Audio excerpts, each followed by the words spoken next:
I have secrets I don't want you to know.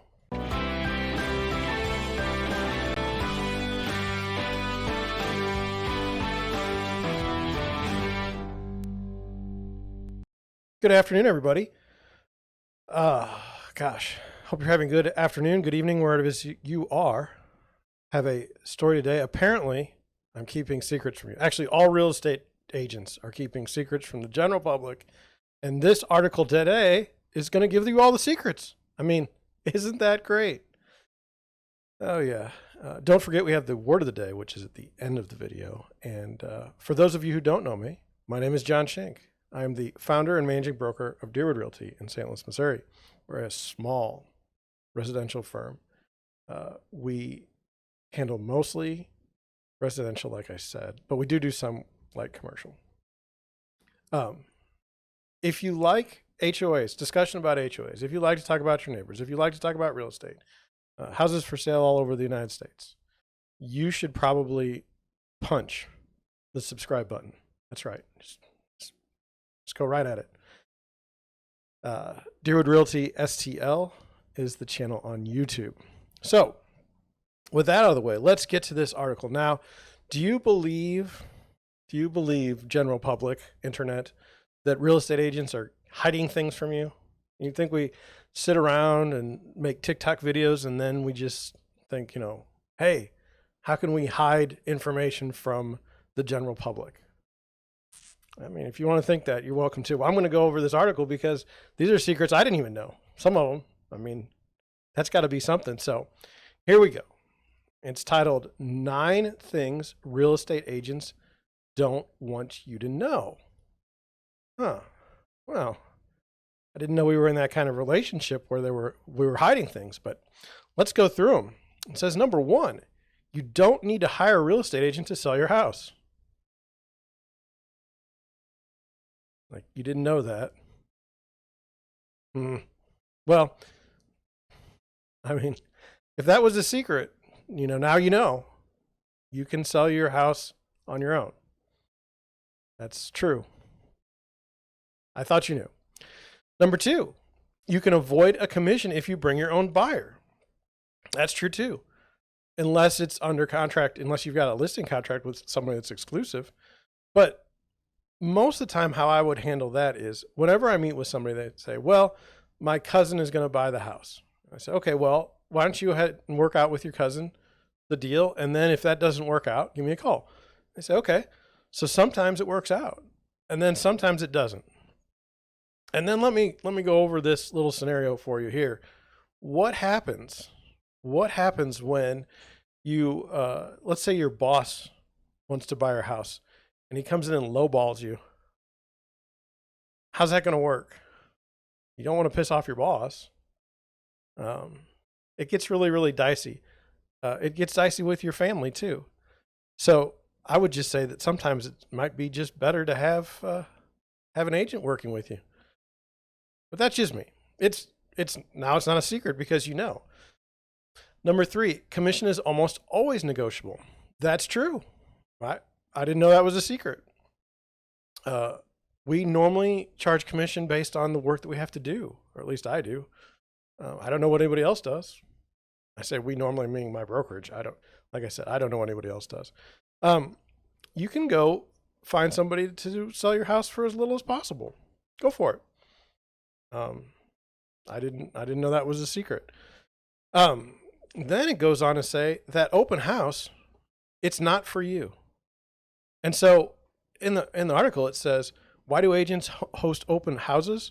Most of the time, visitors consist of neighbors or people casually looking. Real estate agents can hand out their cards and drum up new business for themselves using your house as the backdrop for their own marketing efforts. So I don't agree with that. I've sold 2 houses in my career to people that came through the open house. So if they hadn't been at the open house, would they have been there at another time? I don't know. But when does a open house ever hurt the seller? I mean, now there's a big argument online. We always can argue about whether or not open houses are valuable or not. I think they are in certain situations. Then there's certain situations where it's not. It's not valuable. But as far as the open house not being for the seller, that is not true in my opinion. Number 5, this is very insightful. It says small agencies can be as good as big ones. And yes, this is a common misconception. I was very surprised to see that in this article because there's not that many secrets, but this is a good one here. There's this idea that if you list your house with a big brokerage in town, they will find a buyer much faster than a small brokerage because they're going to show this listing off in their office. And the only problem with that is that we have broker cooperation for the MLS. Anyone who does want to buy a house will see your house for sale. Now, would a big brokerage try to steer a deal so that they get both sides in-house to the detriment of the seller? I don't know. We're not big enough to have that problem. So, you need to work on, if you're looking for an agent, you need to find an agent that you can work with. You don't need to be worried about where they're from. Just worry about if you can get along with them, if they're trustworthy, and if you feel like they can do a good job for you. Number 6, your home inspector might not tell you everything. So this is an interesting statement. Later in the article, it says that realtors might intentionally find or overlook, or they might intentionally choose inspectors that overlook large issues because we want to get the deal done. And I think that's fascinating. I can't stand home inspectors for the most part. A lot of the more meticulous inspectors are charging 3 times or more on a property inspection only to find the same thing that any other inspector does. Really, who would intentionally try to not find something wrong with the house on the buyer side? It makes no sense. If I'm representing the buyer, okay, and there's a hole in the roof, I'm pretty sure my inspector's going to find it. If he doesn't find it, he's an idiot. But that doesn't mean that I'm working in concert with the home inspector to find someone that can't find a hole in the roof. That's a bit much.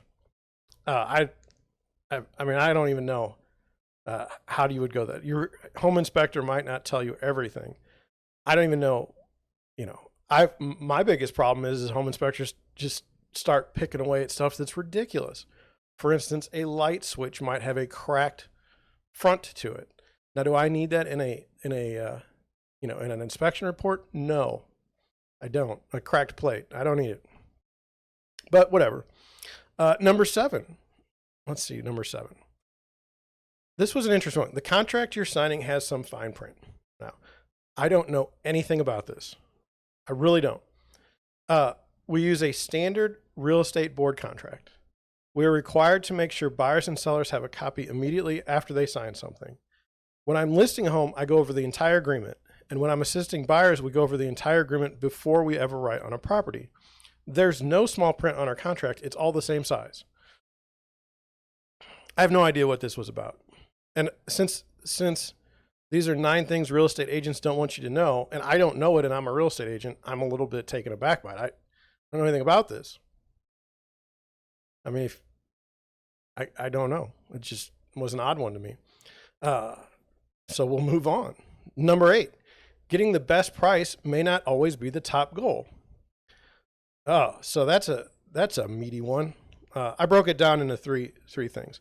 This is based on the seller side, the listing side, okay? And I did it there were 3 accusations, basically. 1, the accusation is that the agent intentionally lists your house low so that it will sell faster and keep them from having to do more work. I don't think so. To the contrary, I see people list their homes way too high to start with no buyers coming. So let's just look at a normal real estate market. I'm going to price this home to where it can sell, where I think it can sell. Now, would I list it for lower? No. Would I list it for higher? I don't want to, because it's not going to sell and it's going to be on the market longer. So I don't really see that people are pricing things on the low side. I think people price things to the high side way more often than not. The second accusation is it says agents may prefer a higher volume at the expense of price because the transaction could fall apart. I don't know anything about this either. How do you get more volume selling houses too low? One sale has very little to do with the next. So if, let's say I sell a house and then someone calls me, they don't call me based on the house that I just sold. They'll call me from a house I sold 2 years ago. I mean, what agent doesn't want volume? Okay. But what agent's going to price the house so low that it just doesn't make any sense to me. And then the third accusation is agents may bring an offer from an unrepresented buyer and forget to bring you an offer from a buyer's agent so they can get both sides. Well, if that's the type of agent you're choosing, that's on you. I would never do such a thing, and agents who would do such a thing wouldn't be around for long. In Missouri, we are required by law to present all offers. And so I do. So this idea that we're going to just sit there and hide some other offer. One of the last listing I had 16 offers. I gave them all 16. I don't understand why you wouldn't. I mean, it's against the law. Now, that's just where I'm at. Number 9, buyers and sellers can check for misconduct. Okay? And they sure can. They sure can. So I put in this, there's a link for the Missouri Real Estate Commission. Go look me up. What I found, though, is that people get hoodwinked by agents. They're sometimes so embarrassed they don't want to say anything to anyone. So that's a bad thing. I mean, if there's an accusation that I've done something unethical or incorrect, I don't have any problem with you reporting me to the MREC. You can go read reviews online, but those are mostly phony. So it might get you somewhere. I mean, if you see like 4 reviews of somebody and they say they're terrible and they hate them, I guess that's something to take into mind. But it could also be another agent just writing mean stuff to somebody. So the bottom line, if you're looking for an agent, okay, if your agent has a bunch of secrets about the business, there's something wrong with the agent. I'm happy to discuss anything the client would want to discuss, and I suspect 99% of the agents would do the same. Like I said, we're not sitting around trying to find ways to be secretive. It's counterproductive to my time. It's hard enough just to list and sell, list houses and work with buyers. Why do I need to worry about a bunch of secrets? I don't have a brain. My brain doesn't need all that stuff. So that's just me. Word of the day. Word of the day is surreptitious. I screwed up, I'm sure. And it means done or made by stealth or without proper authority, made or introduced fraudulently, clandestine, and stealthy. And I wrote for my sentence, the real estate agent was surreptitious in selling her home. I know I screwed it up. But anyway, hope you enjoyed. Hey, hope you enjoyed listening. I hope you enjoyed watching. And I will catch you on the next one. Peace.